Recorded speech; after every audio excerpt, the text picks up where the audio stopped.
遐动物有影真古锥，来看中华的消息。中华县政府举办2022年中台湾农业兴社博览会宣传记者会，邀请全国乡亲朋友呢，9月24到10月7日，同齐到溪州公园参加中部5县市的农业的行销展，好食好耍的拢伫遮，阁有机会溜大奖。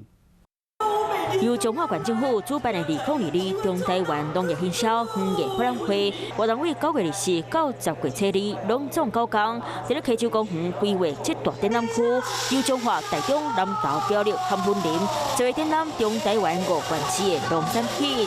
除了农业体验，可有水果牛啊翕相登卡所在。我们还有这个每消费100元就集点啊，每集满5点就可以兑换100元的兑换券。